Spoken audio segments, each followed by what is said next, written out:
Hello everyone, स्वागत है आपका अपने चैनल दक्षता नर्सिंग एकेडमी पर।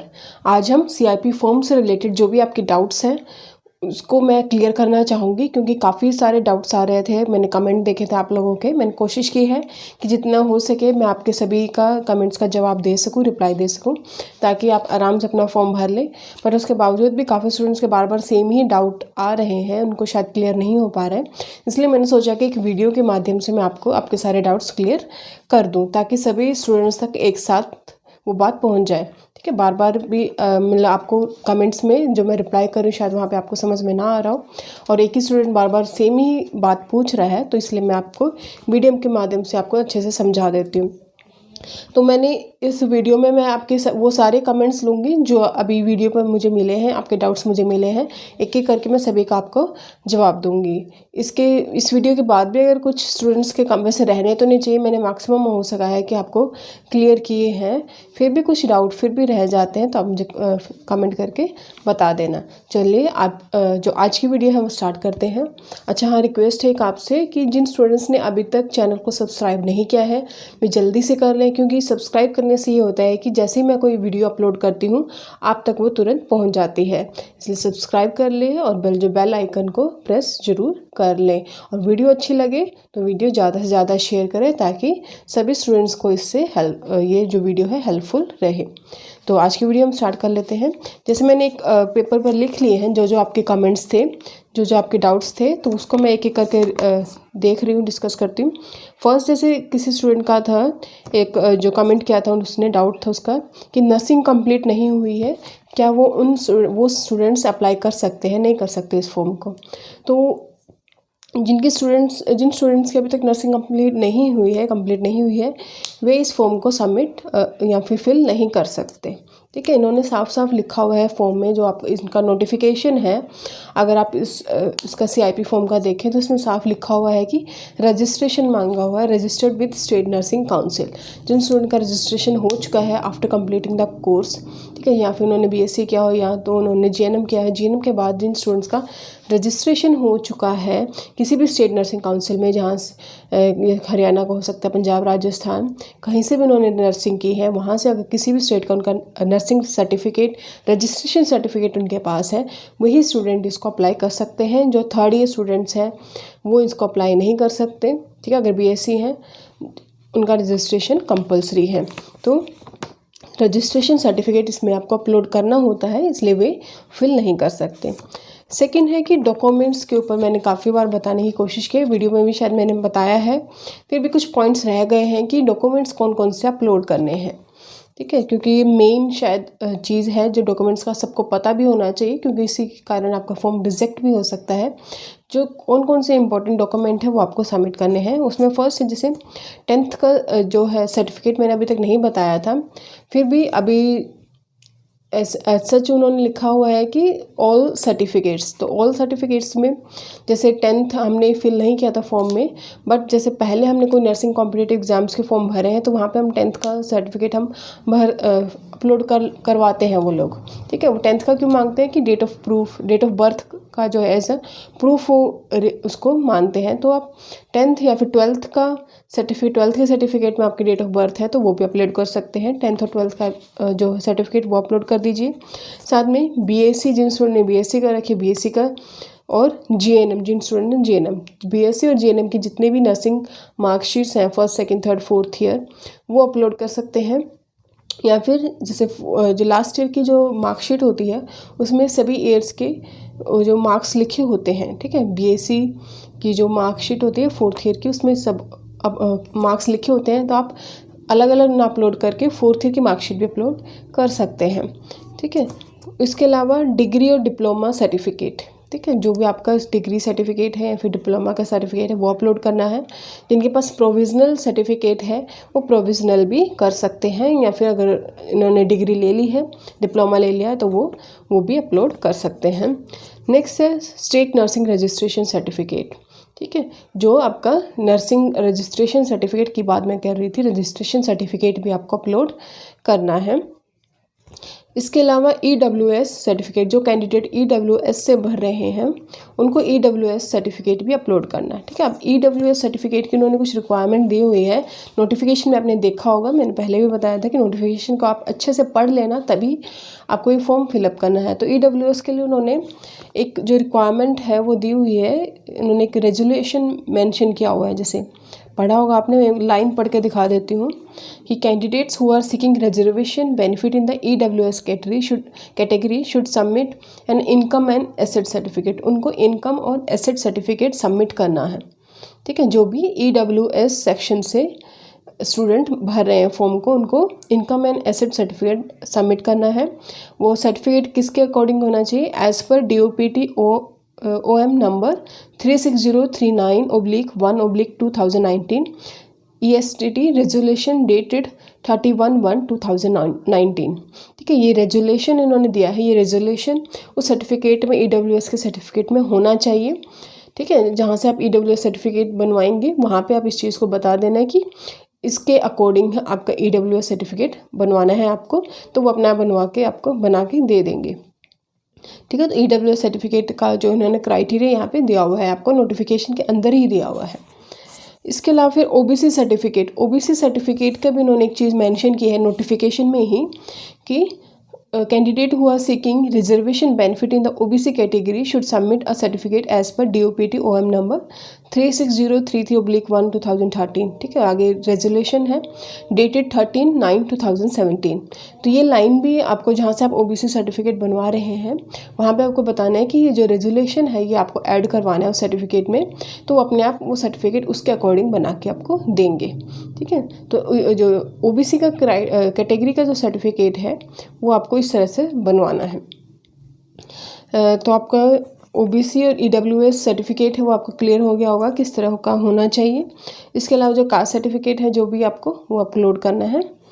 डिसेबिलिटी सर्टिफिकेट, जो PH से भर रहे हैं, ठीक है, डिसेबिलिटी का सर्टिफिकेट वो अपलोड करेंगे। तो डिसेबिलिटी का उन्होंने सच कोई क्राइटेरिया मेंशन नहीं किया नोटिफिकेशन में। ठीक है, जो भी आपके पास डिसेबिलिटी का सर्टिफिकेट अवेलेबल है वो आपको अपलोड करना है। इसके अलावा एक लास्ट है एक्सपीरियंस सर्टिफिकेट भी आपको अपलोड करना है। एक्सपीरियंस में जैसे BSc जो कैंडिडेट हैं उनके पास अगर एक्सपीरियंस सर्टिफिकेट नहीं है तो भी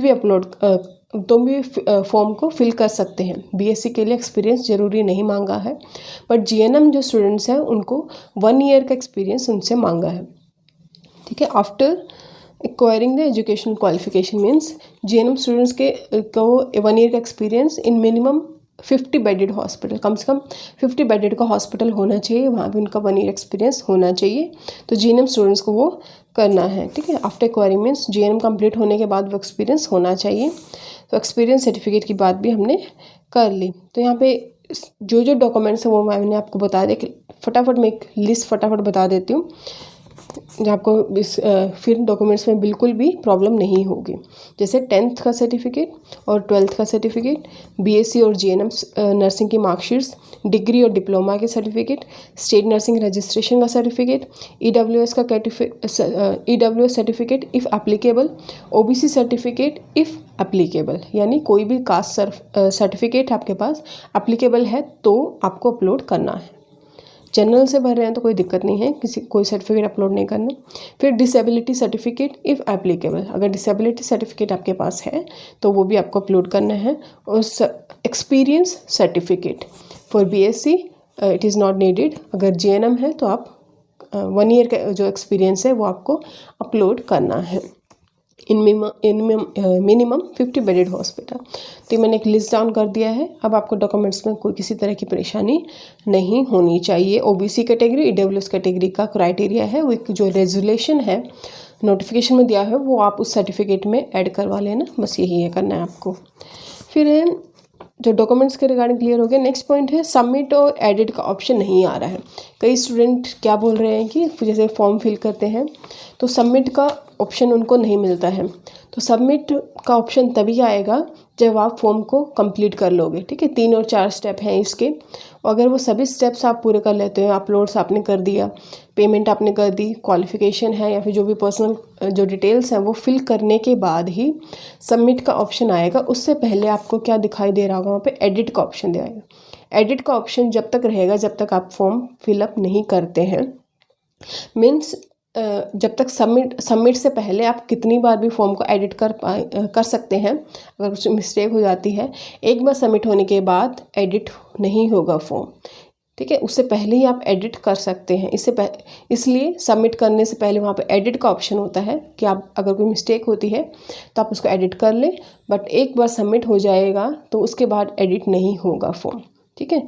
तो सबमिट का ऑप्शन कब आएगा? जब आप सारे स्टेप्स अच्छे से फिल कर लोगे तभी सबमिट का ऑप्शन आता है। फिर इसके बाद एक नेक्स्ट कमेंट था कि बच्चों का कि payment name of the bank, अगर एक ऑप्शन आता है पेमेंट सेक्शन में, ठीक है। पेमेंट डिटेल जब आप भरते हैं, name of bank, transaction number और पेमेंट डेट। तो नेम ऑफ बैंक में वो आपको पेमेंट किस तरह से करनी है वो आपको पता है, क्लियर है। वहाँ पे उन्होंने दिया हुआ है कि कौन सा बैंक में करना है, उन्होंने अपना IFSC कोड वगैरह जो भी डिटेल्स हैं दी हुई हैं।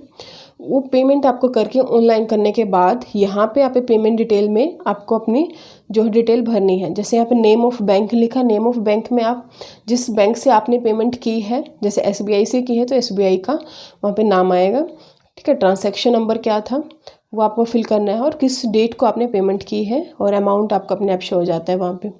तो इस तरह से आपको ये पेमेंट डिटेल फिल करनी है। तो नेम ऑफ बैंक में जिस बैंक से आपने पेमेंट की है, ठीक है, वो वहाँ पे आएगा।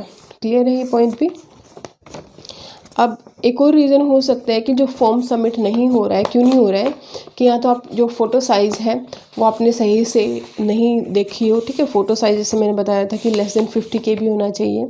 इसके अलावा जो सिग्नेचर का साइज़ लेस देन 30 KB, और जो डॉक्यूमेंट्स हैं वो प्रॉपर आपका सभी डॉक्यूमेंट्स एक साथ PDF बना के उनको अपलोड करना है, ठीक है। और PDF आपका साइज़ उन्होंने दे रखा है 2 MB, तो 2 MB तक का साइज़ इसको रखना है। तो सभी का PDF बना लें, उसके बाद अपलोड करें। तो उसके बाद मुझे नहीं लगता कोई आपको किसी तरह की दिक्कत होगी फॉर्म को फिल करने में। फिर नेक्स्ट कुछ स्टूडेंट्स का डाउट थे कि सिलेबस, ठीक है, कि सिलेबस क्या रहेगा इस एग्ज़ाम के लिए। तो सिलेबस जो नर्सिंग कॉम्पिटिटिव एग्ज़ाम्स अगर आपने दिए होंगे पहले भी, वो वहाँ पे जो भी सिलेबस रहता है वो सेम वही सिलेबस रहेगा। बट यहाँ पे जैसे साइकेट्री इंस्टीट्यूट है तो मेन आपका फोकस साइकेट्री पे रहेगा, ठीक है। मेंटल हेल्थ नर्सिंग के ज़्यादा क्वेश्चंस यहाँ पे देखने को मिलेंगे, तो आप ज़्यादा तैयारी आप उस एरिया में कर सकते हैं, ठीक है। साइकेट्री पे ज़्यादा फोकस कर सकते हैं, ठीक है। बाकी जो नॉर्मल वैसे 50 क्वेश्चंस ही हैं यहाँ पे, तो आप उस हिसाब से देख लेना है कि आपको क्या ज़्यादा पढ़ना है। साइकेट्री पे फोकस कीजिए, ठीक है। और उसके बाद वो शॉर्ट लिस्ट करेंगे शायद, और तभी आपका सिलेक्शन उसके बाद वो देखेंगे। तो सिलेबस आप जो भी कॉम्पिटिटिव एग्जाम्स के लिए पढ़ते हैं वही पढ़े, और सिर्फ फोकस आपको साइकेट्री हेल्थ जो साइकेट्री नर्सिंग पे आपको करना है। इसके बाद नेक्स्ट है एग्ज़ाम सेंटर, कि एग्ज़ाम आपका कहाँ होगा। एग्ज़ाम सेंटर आई होप कि जो यहाँ रांची का फॉर्म है शायद वहीं पे होगा। बाकी जो क्लैरिफिकेशन आपको कब मिलेगी, एडमिट कार्ड आने के बाद, ठीक है। जैसे एडमिट कार्ड आएगा आपको उसी टाइम पता चलेगा कि आपका एग्ज़ाम कहाँ पे है। ज़्यादा चांसेस हो सकते हैं कि रांची में ही इसका जो है एग्ज़ाम सेंटर बने, वहीं पे आपका कॉल करेंगे, वहीं पे शायद शॉर्ट लिस्ट कर सकते हैं। तो ये कुछ डाउट्स थे, आपके कमेंट्स थे जो मैंने पढ़े, और मुझे लगा कि एक वीडियो बनानी पड़ेगी मुझे, क्योंकि काफ़ी स्टूडेंट्स के बार बार कमेंट आ रहे थे, तो मैंने एक साथ ही उनको सबको क्लियर कर दिया। इसके अलावा अगर फिर भी कुछ आपको डाउट रह जाते हैं, ठीक है, वो मुझे आप कमेंट करके बता देना। मैं आपको आपके सारे डाउट्स जो है सॉल्व करने की, क्लियर करने की पूरी कोशिश करूँगी, ठीक है। जिन स्टूडेंट्स के कोई फॉर्म में मिस्टेक हो जाती है, अगर सबमिट करने से पहले उनको पता चल जाता है तो वो एडिट कर सकते हैं, और सबमिट होने के बाद उनको पता लगता है कि हाँ कुछ मेजर मिस्टेक हो गई है, ठीक है, फॉर्म आपका रिजेक्ट हो सकता है। अगर मेजर है तो आप क्या करें कि वैसे तो आपको पूरे ध्यान से उसको फॉर्म को फिल करना है। अगर कुछ माइनर से हो जाती है तो आप बाद में भी उसको ठीक करवा सकते हैं, अगर आपका आगे चल के सिलेक्शन होता है। अगर फिर भी मेजर कोई मिस्टेक है तो आप उस फॉर्म को, आपको लग रहा है कि ये तो रिजेक्ट हो सकता है मेरा, तो आप उसको दोबारा फिल कर देना। मगर इसमें ये होगा कि आपकी फ़ी आपको दोबारा पे करनी पड़ेगी, ठीक है। बट कोशिश करना कि कोई मिस्टेक ना हो, मेजर मिस्टेक हो तो ही फॉर्म दोबारा अप्लाई करना, नहीं तो अगर माइनर कुछ हो तो उसको बाद में भी आप उसको ठीक करवा सकते हैं अगर आपका सिलेक्शन होता है, ठीक है। तो इस बात का आपको ध्यान रखना है। तो मेरी वीडियो आज की इतनी थी, इतने ही डाउट्स थे आपके। तो कोशिश करूँगी कि आपके जितने भी कमेंट्स हैं उनका मैं टाइम पे रिप्लाई कर दिया करूँ, ठीक है। वैसे अभी तक मैंने कोशिश की है कि आपका किसी तरह की दिक्कत ना हो। तो आज के लिए इतना ही। हाँ, एक रिक्वेस्ट और है कि अगर किसी भी मैंने शायद एक ही वीडियो अपलोड की है, फॉर्म किस तरह से भरना है, CIP रांची का फॉर्म ही आपको बताया है। इसके अलावा कोई अगर बड़ा कोई फॉर्म आता है तो मैं आपको ज़रूर वीडियो अपलोड करके दूँगी। तो अगर अलग से किसी को कुछ रिक्वायरमेंट है या फिर कुछ दिक्कत है तो वो आप मुझे किसी भी टाइम कमेंट करके पूछ सकते हैं, किसी भी फॉर्म के रिगार्डिंग। अगर मुझे ज़रूरत लगी तो मैं उस फॉर्म के रिगार्डिंग वीडियो ज़रूर बनाऊंगी, ठीक है। तो आप मुझे सजेशन कर सकते हैं, कमेंट कभी भी करके बता सकते हैं कि मैम इस फॉर्म के रिगार्डिंग वीडियो चाहिए हमें, तो मैं ज़रूर अपलोड करूँगी। क्योंकि मैं नॉर्मली फॉर्म्स के रिगार्डिंग वीडियो जो है नहीं बनाती हूँ, ठीक है। सो आज के लिए इतना ही। Thank you so much.